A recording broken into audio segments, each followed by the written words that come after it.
Amen. Amen. Vous savez, si à l'église, on ne vous apprend pas des choses, vous risquez de rester des bébés spirituels. Or, les bébés spirituels n'iront pas au ciel. Les bébés spirituels commettront des fautes, des erreurs tout le temps. Mais si vous apprenez et vous comprenez les choses, vous allez commencer à vous comporter conformément à ceux qui connaissent et des erreurs seront évitées dans vos vies. Le diable, c'est celui qui mange, disons ça comme ça, qui mange et qui gagne ceux qui ne connaissent pas les choses. Mais si vous connaissez les choses, vous serez capable de vaincre le diable. Parce que l'objectif numéro 1, quand nous avons reçu Jésus-Christ de Nazareth, c'était pour aller au ciel, mais sur la terre, pour que nous vivons une vie de victoire devant tous les combats. Parce que sur la terre était terrain de combat, qu'on le veuille ou pas. Jésus a dit, à partir de Jean-Baptiste, jusqu'à nous là, le royaume des cieux est forcé. Et ce sont les violents qui s'emparent du royaume des cieux. Maintenant, quand on dit violent, ça sous-entend un combat. Or, Donald Trump a gagné aux élections non pas parce qu'il était fort, c'est parce qu'il avait des stratégies. On ne peut avoir des stratégies que si on connaît. Si on ne connaît pas, on va perdre. Alléluia. Amen. Mike Tyson, quand il montait sur le ring, il avait une stratégie parce qu'il connaissait. Il prenait son temps d'apprendre les faiblesses de ses adversaires. Et quand il montait sur le ring, il savait où frapper et comment frapper pour faire tomber son adversaire. C'est pourquoi vous avez vu, quand il s'est battu avec Holyfield, il n'a pas pu gagner Holyfield. Pourquoi? Parce que Holyfield a pu connaître comment faire pour contrecarrer Mike Tyson. C'est la même chose avec nous dans la vie. Si tu ne sais pas comment faire pour contrecarrer ton ennemi, tu vas échouer. Tu ne vivras pas une vie de victoire. Le grand thème, Maman Thérèse, le grand thème.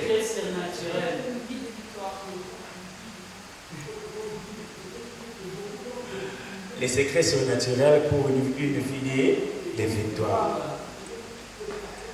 Les secrets surnaturels. Nous sommes en train de parler des secrets surnaturels. Le dimanche passé, j'ai expliqué qu'est-ce qu'on appelle secret, qu'est-ce qu'on appelle surnaturel. J'ai expliqué aussi qu'est-ce que la victoire, pourquoi nous devons avoir la victoire.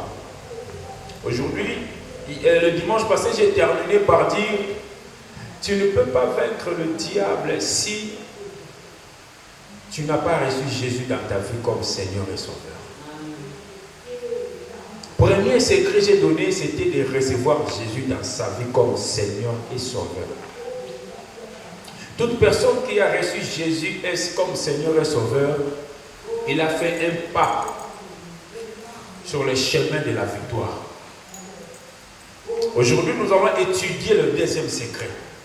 Aujourd'hui, nous faisons vraiment l'étude biblique.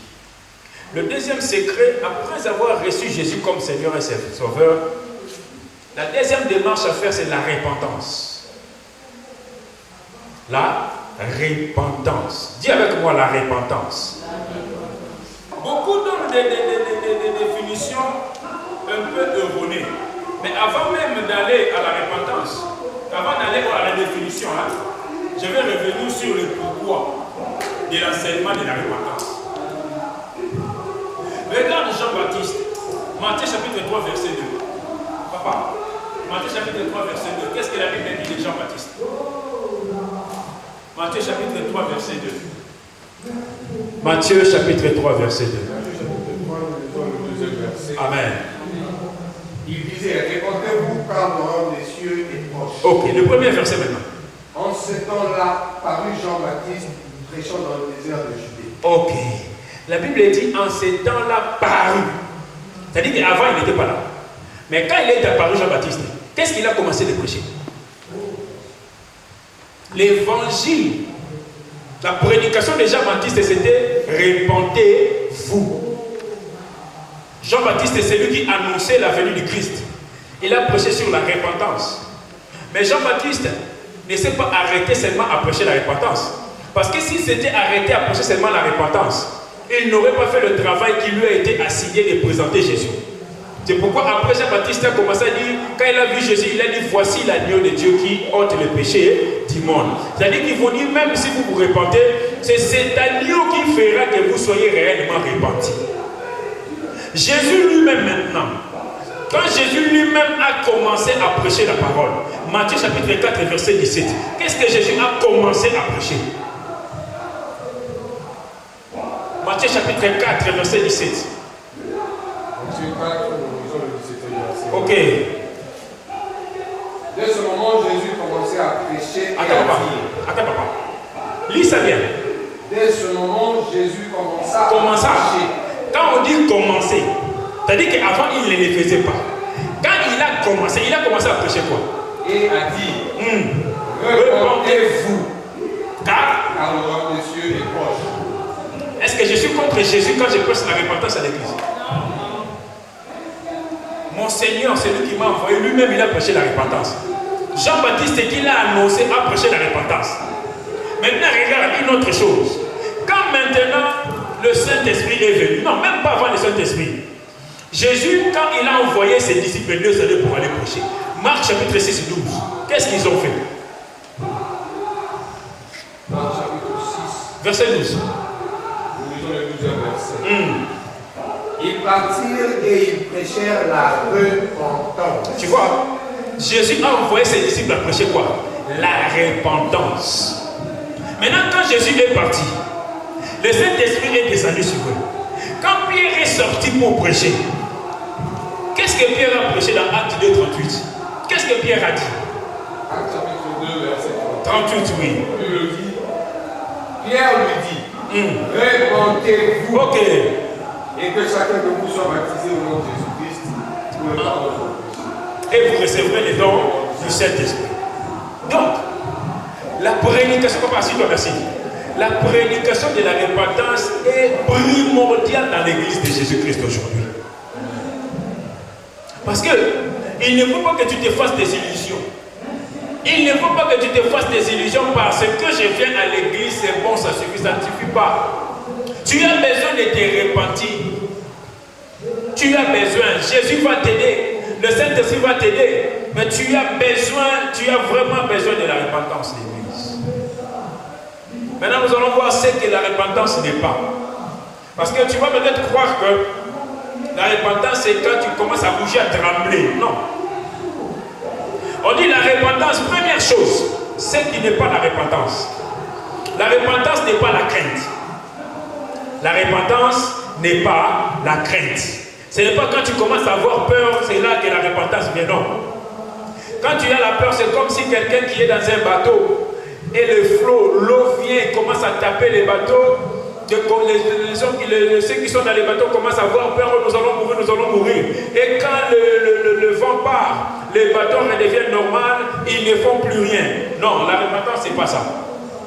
La repentance, ce n'est pas quand tu comprends que tu as péché, tu commences à avoir peur. Non, ça, c'est pas la repentance. Qu'est-ce qu'elle n'est pas? La deuxième chose, la repentance n'est pas non plus une impression. La repentance n'est pas des émotions. Parce que j'ai prêché sur la repentance, tu as eu des émotions, tu as commencé à pleurer, tu as pleuré. Après quand tu sors ici, tu reprends la même chose, tu reprends la même vie. Ça, ce n'est pas la repentance. Ce n'est pas des émotions. Troisièmement, la repentance n'est pas le jeûne aussi. Je vais gêner. Si je gêne, le jeûne va faire que je me répands. Non.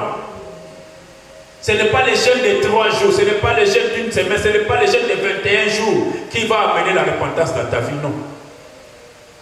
Donne-moi un bon amen. Amen. Ce n'est pas le fait de faire souffrir ton corps qui va amener la repentance, non. Je vais vous dire une chose. À un certain âge, c'était dans les années 2000, je crois. J'étais serviteur à l'église. J'étais serviteur à l'église. Mais j'avais un péché mignon que j'aimais beaucoup. Je n'arrivais pas à me détacher de ce péché. J'ai vu un dirigeant de notre église, il était déjà apôtre même. Je lui ai expliqué, il m'a dit, bon, ok, on va aller en retraite. On va aller en retraite, on va prier dans la retraite. Comme ça, Dieu va te délivrer de ça. On est en train de la prier, papa. On est parti dans la retraite. On a jeûné même. Même dans les jeûnes, là, j'ai quand même péché. Je n'étais pas repenti. Ce n'est pas ces jeûnes-là, ce n'est pas la retraite qui a amené la repentance dans ma vie, non. Amen. Amen. La repentance, quatrième chose. La repentance, ce n'est pas le remords. Vous savez qu'est-ce qu'on appelle les remords? Vous connaissez ce qu'on appelle les remords? Les remords, c'est quand tu sens dans ton cœur, tu sens mal dans ton cœur. Ah, j'ai mal fait. Exemple Judas. Yaya, exemple Judas. Vous connaissez Judas, non? C'est lui qui avait vendu le Christ. Judas, quand il a vendu le Christ, quand il a vu le Christ être battu, il a eu le remords dans son cœur. Et au lieu de se repentir, d'aller trouver Christ et demander pardon, il est allé trouver ceux qui lui avaient donné l'argent.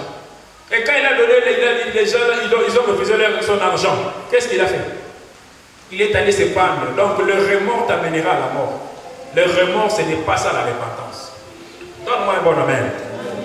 Cinquième chose, la repentance n'est pas la conviction du péché. La conviction. La repentance, ce n'est pas la conviction du péché. Je suis convaincu du péché et j'abandonne. Non, ce n'est pas la conviction. Ce n'est pas la conviction. Parce que tu peux être convaincu que ce que j'ai fait là est mauvais.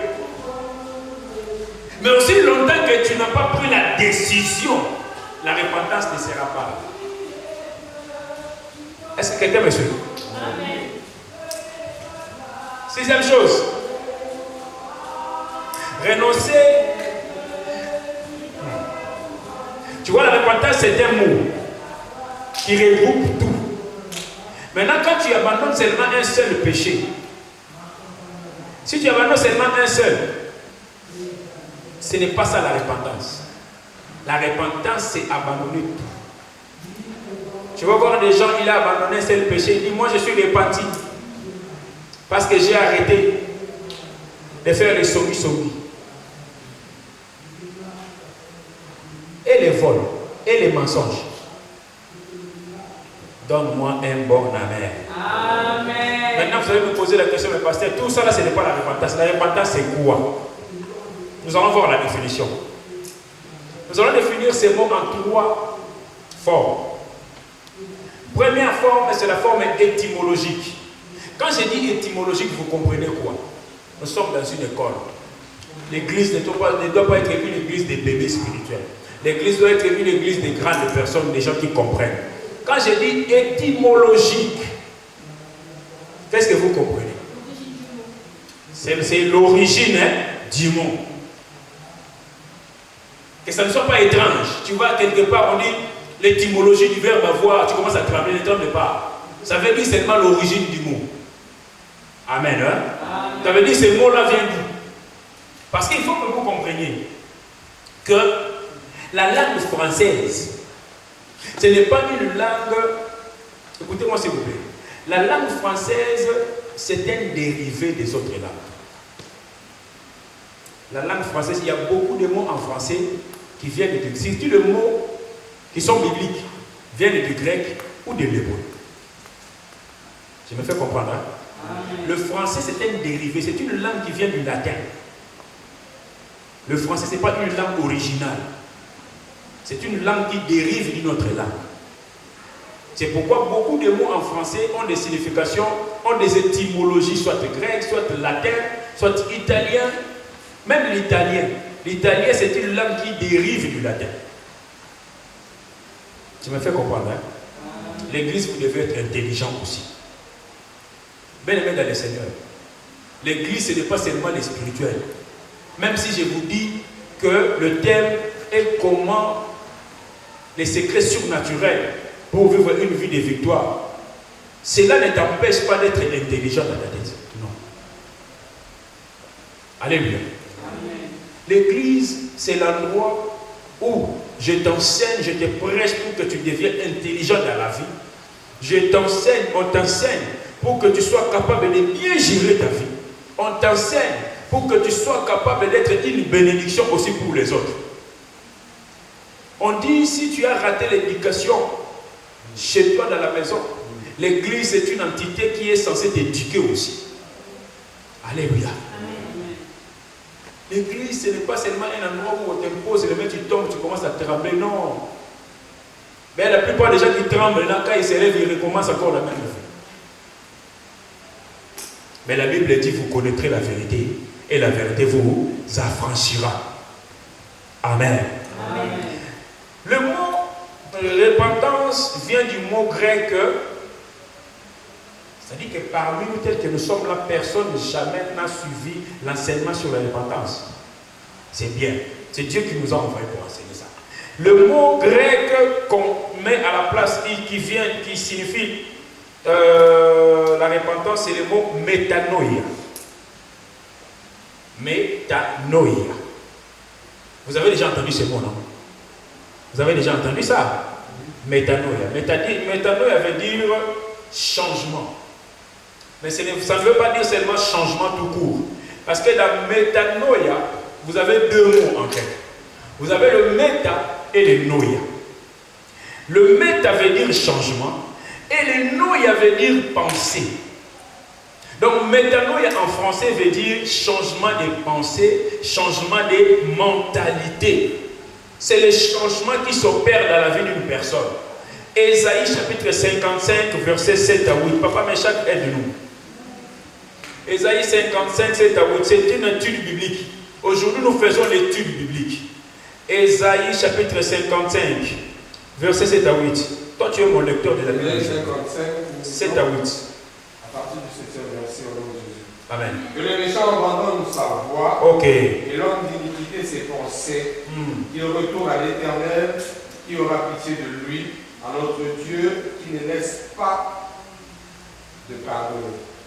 Qui ne Qui se ne lasse se lasse pas de pardonner. Papa, dis-moi du mot. Car mes pensées ne sont pas vos pensées, et vos voix ne sont pas mes voix dit l'Éternel. Tu vois, on est en train de parler de deux pensées et de deux voix différentes. Il dit que celui qui fasse le mal fasse quoi? Abandonne et change sa façon de penser, métanoïa. Papa, assis-toi. Merci. Comme exemple, je peux donner, tu vois Saoul. Je ne parle pas du roi Saoul. Je parle de Saul. Tu vois, Saul, il était sur la route de Damas. Il partait pour persécuter l'église. Mais quand Saul a rencontré Jésus, il est tombé.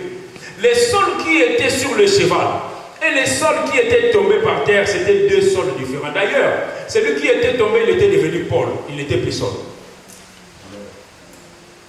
Ces changements-là radicaux, c'est ça qu'on appelle la repentance. C'est-à-dire que quand tu as quitté chez toi, tu étais aimant. Mais quand tu es venu, tu es entré ici. La parole de Dieu t'a touché. Quand tu sors, tu rentres déjà, tu n'es plus aimant, tu es devenu Emmanuel. C'est-à-dire que avant tu répondais ouais. Mais quand tu rentres à la maison, tu commences à répondre oui. Même tes parents commencent à remarquer les changements dans ta vie. C'est ça la repentance. Quelqu'un me comprend? Amen. Maintenant, deuxième forme de définition, littéralement. Littéralement, la repentance veut dire un renoncement profond. Je pèse mes mots. Aïe, aïe, aïe. Un renoncement profond à ses acquis intellectuels et moraux qui sont contraires à l'évangile. Écoutez-moi, je vais expliquer. Beaucoup de gens iront en enfer à cause de leur intelligence. Parce que cette chose-là ne cadre pas avec son intelligence et ne croit pas que l'esprit peut le faire. Parce qu'il y a les voies de Dieu, il y a aussi les voies de l'homme. Par exemple, aujourd'hui à l'école, nos enfants, vous allez à l'école, on vous enseigne, on vous dit que le monde là a été créé comment? Par un Big Bang, non? On vous dit que... s'appelle comment? C'est la vérité, non? Oui. Il s'appelle encore comment les physiciens là qu'on dit? Il s'appelle comment? Darwin. On vous enseigne sur Darwin. L'évolution. On vous parle de l'évolution. On vous dit que toi, comme tu es là, tu es venu du singe. Est-ce que tu peux croire à des choses comme ça? Toi, vraiment, beau gars, comme ça, tu viens du singe. Tu as déjà vu un singe beau gars comme toi là? Oui.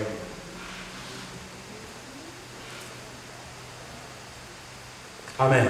Amen. Tu vois, ils nous disent non, l'homme vient du singe. Oh, quel mensonge. Moi, je ne crois pas à ces choses. Si tu crois à ça, tu dois te repentir. C'est-à-dire que tu abandonnes tes pensées pour embrasser les pensées de Dieu. Maintenant, troisième forme de définition, c'est la définition selon la Bible. C'est quoi la repentance selon la Bible? Papa, Ésaïe 5, verset 20. La Bible dit dans Ésaïe chapitre 5, verset 20. Ésaïe chapitre 5. Verset 20. Nous lisons le 25 verset au nom de Jésus-Christ. Amen. Malheur à ceux qui appellent le mal bien. Ok. Et le bien mal. Ok. Qui changent les ténèbres en lumière et la lumière en ténèbres. Qui changent l'amertume en douceur et la douceur en amertume. D'accord. Romains chapitre 1 verset 22. Romains 1, 22. La Bible dit quoi? Romains 1, 22. Romains chapitre 1 verset 22. 22e verset. Se vantant d'être sages, ils sont devenus fous. Donc, selon la Bible, la repentance c'est quoi? C'est le dépouillement de sa conscience souillée au profit de la parole et de la justice de Dieu. Aujourd'hui, qu'est-ce que nous constatons dans la vie? Nous constatons surtout dans nos vies, surtout chez les jeunes, nous constatons les copinages, nous constatons l'alcool, nous constatons quoi? L'impudicité. La musique mondaine. Vous qui écoutez les musiques mondaines, je suis en train de vous parler. Vous qui écoutez les chansons des hommes qui n'adorent pas Jésus. Tu vois, moi je ne suis pas là. Mais quand tu es dans ta chambre avec ton téléphone qui a Internet, tu vas sur YouTube, tu mets la chanson de je ne sais pas qui. Tu commences à bouger ton pied comme ça. Tu as besoin de te repentir. Quand tu fais un post sur Facebook, sur les fonds, tu fais la musique de... Tu as besoin de te repentir. Aujourd'hui, si moi je vais avoir un Snapchat aujourd'hui, moi, je vous demande, vous là qui êtes là, des amis, là. Je vous demande là, des amis, que je devienne vos amis sur Snapchat, vous là, vous êtes là. Il y en a qui ne vont même pas accepter. Parce que vous savez que les pasteurs vont voir des choses. Vous voyez comment ça vous fait rire. Vous avez besoin de la repentance. Parce que, je vais vous dire une chose. La Bible dit quoi? Jeune, souviens-toi de ton Créateur quand tu es encore jeune. Beaucoup pensent que quand tu es jeune, tu n'as pas de combat avec le diable. Non, le diable, moi, le diable m'a combattu quand je suis né. Jésus-Christ a failli être tué quand il était né, n'est-ce pas? Allez voir ma mère seulement parce qu'elle n'a plus de conscience. Si elle avait encore de conscience, elle va vous raconter l'histoire. Je suis né. Le diable a voulu me tuer. Quand j'ai eu 6 ans, il a encore voulu me tuer. Quand j'ai eu 15 ans, 16 ans je crois, il a encore voulu me tuer. Quand j'ai eu 21 ans, il a encore voulu me tuer. Si tu peux peut-être penser que bon, moi je suis jeune, ces choses-là, ça m'intéresse, ce n'est pas mon problème, moi je vais écouter pour moi. Encore de nouvelles stars qui sortent aujourd'hui en France. Là. Je ne sais pas comment elle s'appelle la fille. Là. Vous tous là, dans votre téléphone, vous l'écoutez. Ah, tu vois, tu commences à chercher. C'est que tu connais quand même qu'il y a une que tu écoutes. Amen. Amen. Tu dois changer ta façon de voir, même dans ton accoutrement. Ton accoutrement. Aujourd'hui, les jeunes, aujourd'hui, tu sais, beaucoup de gens, le mensonge est devenu normal. C'est normal qu'ils te disent la chose telle qu'elle n'est pas. Parents, je vais t'ouvrir une chose. Parents, écoute-moi. Ne dis pas à ton enfant, pour les calmer, je vais t'acheter ça pour les calmer. Ne les fais pas, c'est du mensonge. Toi, tu m'as écouté. Si tu ne vas pas lui donner, ne lui dis pas que je vais te donner. C'est du mensonge. Le film est bizarre. J'enlève le micro. Oui. Papa, tu sais, à l'église, si on ne dit pas ces choses, presque vous allez écouter ça. Amen. Si vraiment à l'église, le pasteur n'a pas le courage de vous dire, ne regardez pas des films bizarres. Ne regardez pas des films où les gens n'ont pas les habits. Ne regardez pas. Ça ne vous amène pas au ciel. Ça vous rend faible devant les diables. Or, nous sommes en train de parler de secrets surnaturels pour venir une vie de victoire. Si dans ton téléphone, tu as des vidéos comme ça, toi-même, ne viens pas me chercher. Quand on finit les cultes là, quand tu rentres à la maison, efface-le de ton téléphone. Efface-le. N'entre pas dans des sites. Ces gens-là, ils font leurs sites pour gagner l'argent. Regarde maintenant. Et ils gagnent l'argent. Mais toi, tu gagnes l'affaire. Entre toi et eux, qui est intelligent? Ils sont plus intelligents que toi. Alléluia. Amen. Même ceux qui distribuent les vidéos des hommes et des dieux, on t'a envoyé, toi aussi tu as envoyé. Tu as envoyé. Tu as aussi pris le temps de regarder le début jusqu'à la fin. Tu commandes aussi. Tu dois te repentir. Amen. Amen. Le tabac, les cigarettes. Et pour finir, l'avortement.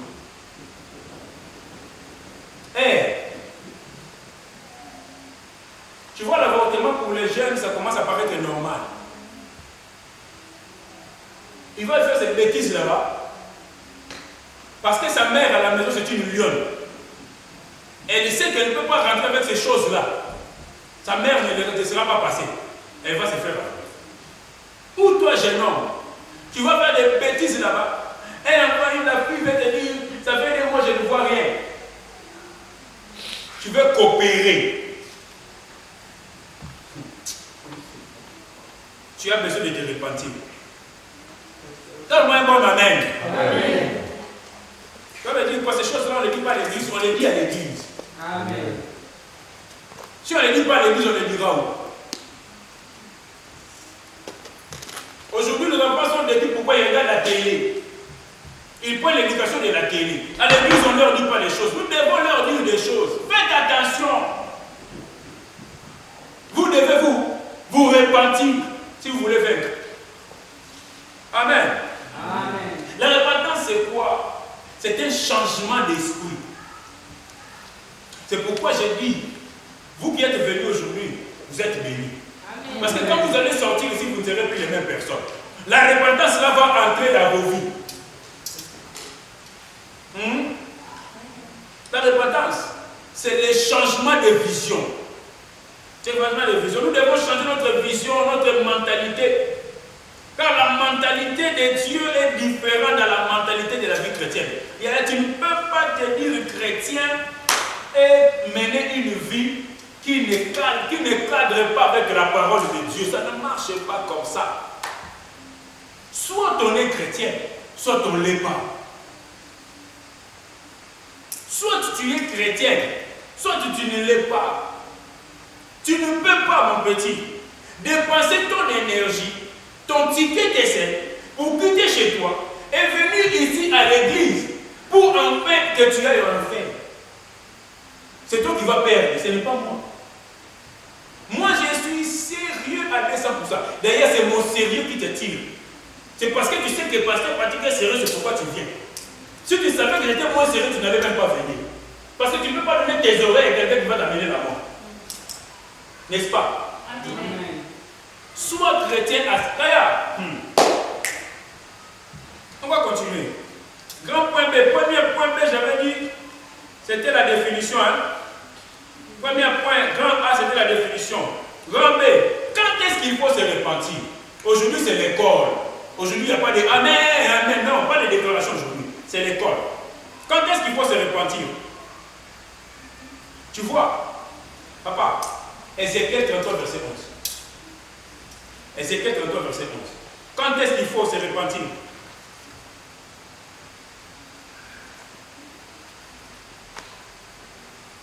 Vas-y, papa, lis. Ézéchiel chapitre, on prend le verset 11. Verset 11.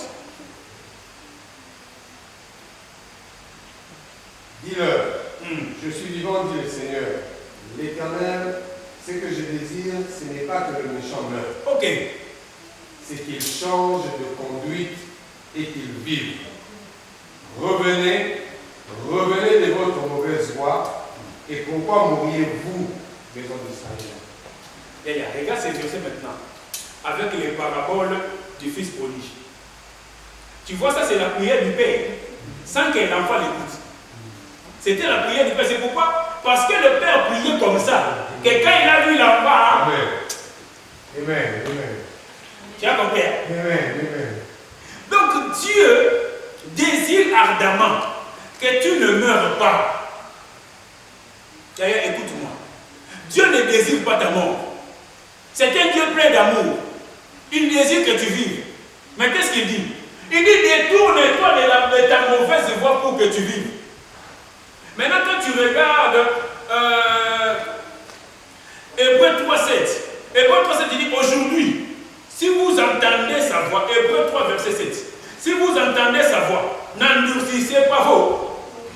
N'endurcissez pas vos. Oh, Yaya. Hébreux 3, 7, la Bible dit, aujourd'hui. Pour moi, il y avait un jour. Mais pour toi, c'est aujourd'hui.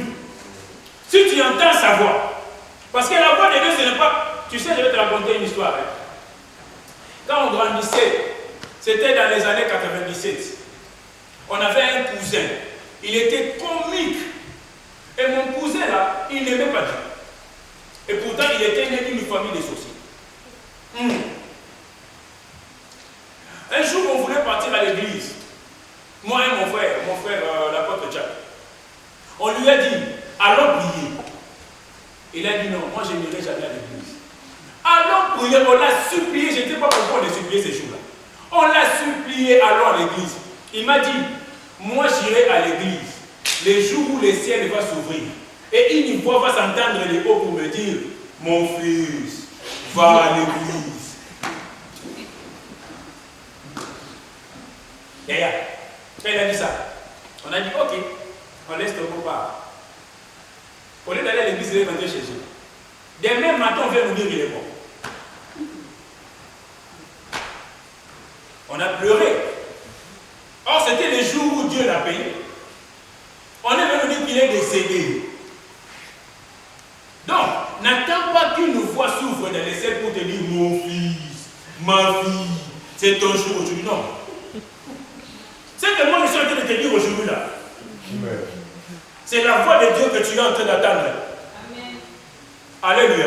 Amen. C'est la voix de Dieu. Donc, s'il y a un moment où tu dois te convertir, c'est aujourd'hui. Alléluia. Amen. Maintenant, grand point C. Pourquoi tu dois te repentir? Pourquoi nous devons nous repentir? Yaya, tu peux t'oublier. Mais ce que je veux dire maintenant, j'ai commencé à le dire depuis le début. Tu dois te repentir parce que la nature humaine est péchée. L'homme que Dieu avait créé, l'homme est tombé. Il a perdu sa place. Il avait perdu sa place. L'homme, sans Jésus, c'est celui qui avait perdu sa place, le premier Adam. C'est lui que la Bible dit, le péché est entré par un seul homme. Tout homme est considéré pécheur. Mais pourquoi tu dois te repentir? Tu dois te repentir parce que tu dois être en bonne relation avec Dieu. Parce que la repentance amène la réconciliation entre l'homme et Dieu. Est-ce que je me fais comprendre? Amen. Tu ne peux pas réussir. Tu ne peux pas réussir dans la vie. Tu ne peux pas gagner dans la vie si tu n'es pas réconcilié avec Dieu. Papa, c'est impossible. C'est impossible. Parce que Acte 17, verset 28, papa. Tu vas me lire ça et puis je vais expliquer. Acte chapitre 17, verset 28. Acte chapitre 17. Verset 28. Car en lui nous avons la vie. Ok. En qui? Car en Christ nous avons la vie. Ok. Le mouvement est maître. C'est ce qu'ont dit aussi quelques-uns de nos poètes. De lui nous sommes la race. Et Genèse chapitre 1, verset 26. Qu'est-ce que Dieu a dit là? Genèse 1, verset 26. Genèse 1, 26. 26e verset. Il a fait que tous les hommes sortis d'un seul sang habitassent sur toute la surface de la terre et ont déterminé la durée des temps et les bornes de leur demeure. Et les bornes de leur demeure. Ça, c'est Dieu qui dit. C'est lui qui a tout créé. Il a mis l'homme dans les jardins de l'Éden. Il a donné l'ordre à l'homme. Maintenant, l'homme qui a péché, qui a commis du mal, cet homme-là, son péché fait quoi? Son péché les rend coupables vis-à-vis de Dieu. Maintenant, la repentance, c'est le seul moyen qui amène la réconciliation entre l'homme et Dieu. Est-ce que je me fais comprendre? Amen. Je vais expliquer ça clairement. Je vous ai expliqué, il y a, je crois, 4 ou 5 dimanches, quand j'ai parlé de la femme qui était attrapée en flagrant délit. J'ai expliqué que sur la terre, nous sommes en phase d'un combat. C'est-à-dire que nous avons un adversaire, le diable, qui nous combat chaque jour. Et il est spirituel. Il est ruseux. Qu'est-ce qu'il fait? Il vient dans nos vies, il nous trompe, il nous fait commettre des erreurs pour que nous soyons en conflit avec Dieu. N'est-ce pas? Maintenant, pour le vaincre, l'homme lui-même, par sa force, il ne peut pas vaincre le diable. C'est impossible. Parce que sans Jésus, le diable est plus fort que toi. Alléluia. C'est comme aujourd'hui, j'ai Grâce qui est là à côté de moi. Et j'ai Chirmine qui vient taper Grâce.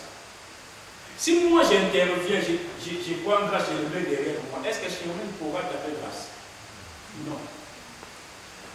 S'ils sont dans un combat, moi j'entre dans le combat, je donne des gifles à Chirmine et je tombe et commence à pleurer. Maintenant, qu'on va dire quoi? C'est Grâce qui a gagné, non? Parce que Grâce est restée debout. Elle est tombée, elle a commencé à pleurer. Ce n'est pas Grâce qui l'a tapé, c'est moi qui l'a tapé. Maintenant, si Grâce n'est pas en bonne relation avec moi, est-ce que moi je vais intervenir dans ce combat? Je vais laisser qu'on le tape, non? C'est ce qui se passe avec Dieu dans le monde spirituel maintenant. Dieu est plus grand et plus fort que le diable. Le diable a le pouvoir de te toucher. Regarde l'histoire des gens.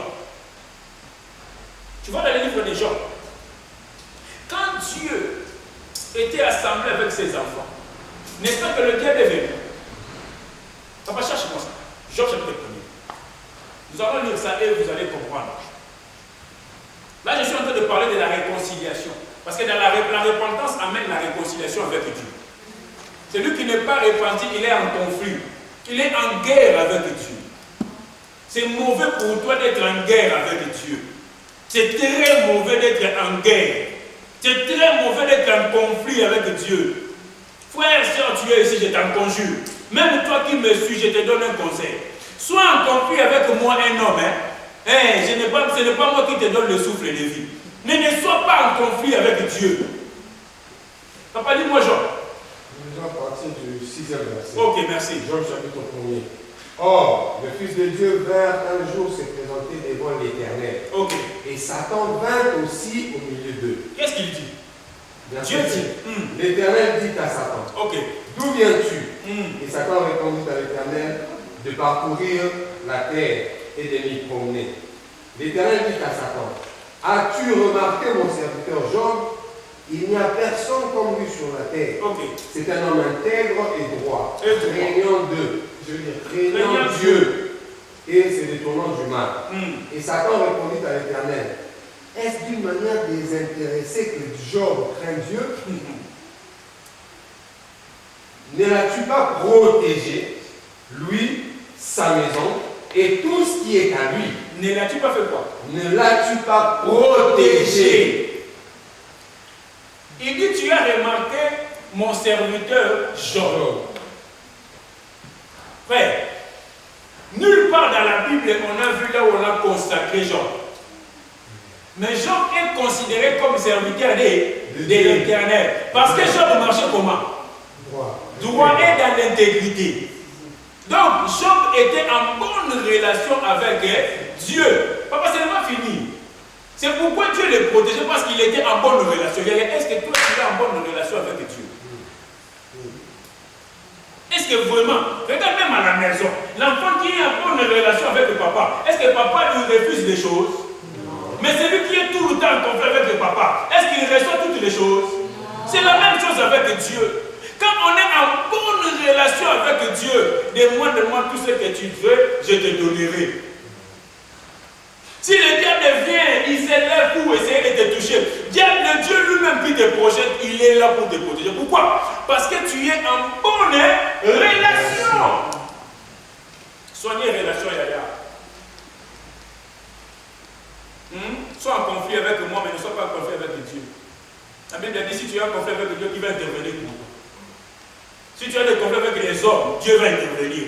Le conflit avec Dieu qui va intervenir. Maintenant, le conflit avec Dieu, c'est quoi? C'est quand tu marches selon tes propres pensées. Quand tu marches, quand tu gères ta vie comme toi-même tu veux. Yaya, continue, moi j'en veux là. Verset 8. L'Éternel dit à Satan, as-tu remarqué mon serviteur Job? Il n'y a personne comme lui sur la terre. 9. Et Satan répondit à l'Éternel. 9, on avait déjà dit. Maintenant 10. Ne l'as-tu pas protégé? Là c'est 10. Ça c'est 10. Ok, va 11. Mais, étends ta main, touche à tout ce qui lui appartient.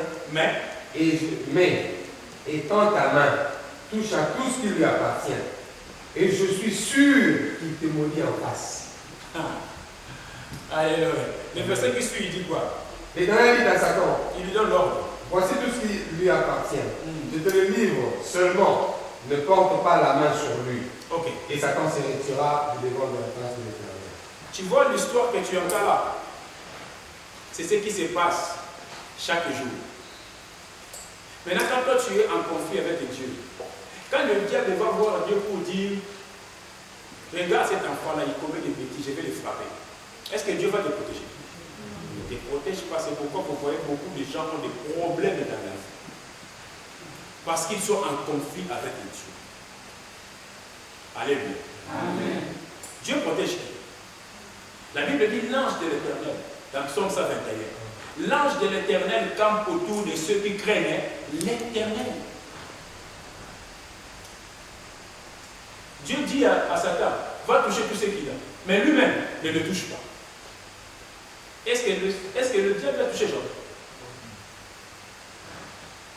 Il n'a pas touché Job. Il a touché tout ce qu'il avait. Mais il n'a pas touché. Mais aujourd'hui, Jésus-Christ est là. Dans cette histoire, Jésus-Christ n'était pas l'avocat comme aujourd'hui. Alléluia. Je te prêche la repentance. Mais dans la repentance, l'élément majeur dans la réconciliation, c'est Jésus-Christ. Sans la foi en Jésus, tu ne peux pas être réconcilié avec Dieu. Le Fils de l'homme est apparu pourquoi? Pour réconcilier l'homme avec son Créateur, Dieu. C'est-à-dire que je reviens pour te dire quoi? La repentance n'est pas possible si tu n'as pas accepté Jésus comme Seigneur et Sauveur. J'ai dit la repentance, métanoïa, c'est un changement de pensée. Romains chapitre 12, verset 1er, on va s'arrêter là. Romains chapitre 12, verset 1er et verset 2. Romains 12. Vraiment, regarde maintenant ce que tu dois faire par rapport à la repentance. Romains chapitre 12, verset. verset. Oui. Je vous exhorte donc, frères, Ok. à la compassion de Dieu, Oui. à offrir vos corps comme un sacrifice vivant. Attends. Première chose que tu dois faire. Tu dois offrir ton corps. Yaya. Tu vois, quand je parle de corps là, c'est difficile. Toi-même, tu ne peux pas. Il faut que le Saint-Esprit t'aide. Il faut que tu demandes le soutien du Saint-Esprit pour que tu offres ton corps comme sacrifice vivant à Dieu. Beaucoup de gens aiment leur corps plus que leur esprit. Tu vois, l'autre jour, je suis venu ici, j'ai amené des feuilles, des fiches. Sincèrement, tel que nous sommes là, dites-nous la vérité. Qui utilise cette fiche-là? Seulement la sœur Rémi.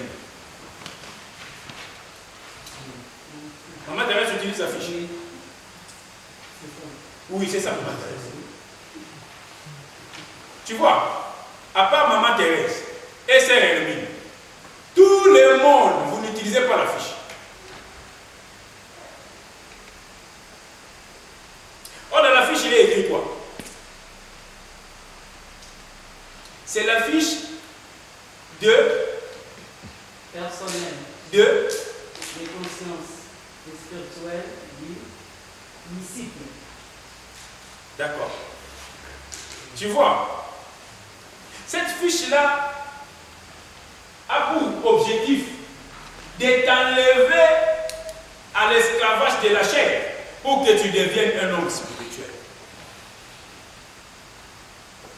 Maintenant, nous les hommes, nous sommes plus attachés à notre corps. Est-ce que tu prends le temps de nourrir ton esprit? De nourrir l'esprit.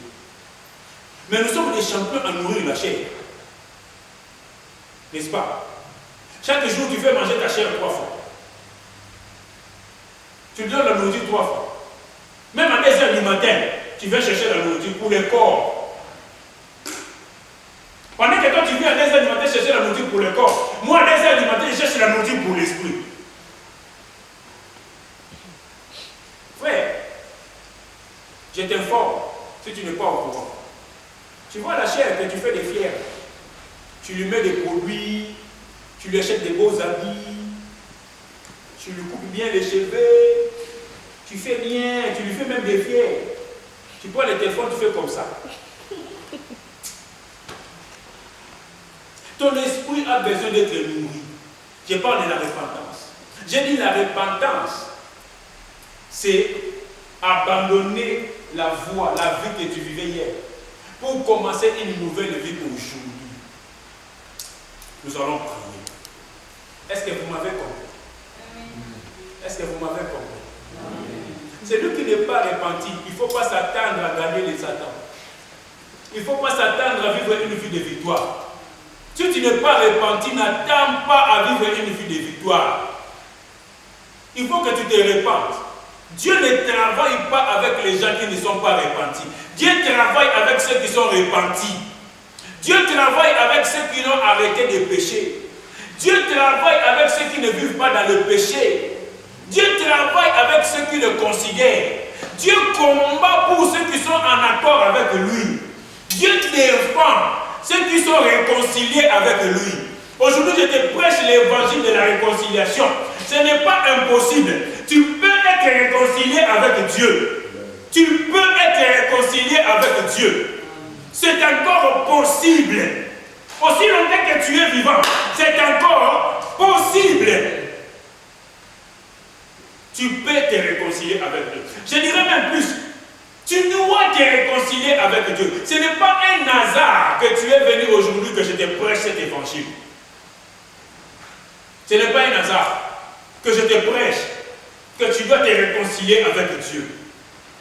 Tu dois mettre Jésus aux premières places de ta vie. Dans ton cœur, Jésus doit avoir la première place. Avant de chercher ton propre intérêt, regarde l'intérêt de Jésus. Est-ce que c'est que je fais? Il est où l'intérêt de Jésus? Est-ce que c'est que je suis en train de dire? Jésus est-il d'accord avec ça, oui ou non? Est-ce que dans ma vie de tous les jours, ce que je fais, honore Jésus? Est-ce que dans ma façon de parler. J'honore Jésus. Frère, donne-moi un bon amen. Amen. Est-ce que ma vie de tous les jours, quand les gens me regardent, est-ce qu'ils bénissent Jésus à cause de moi?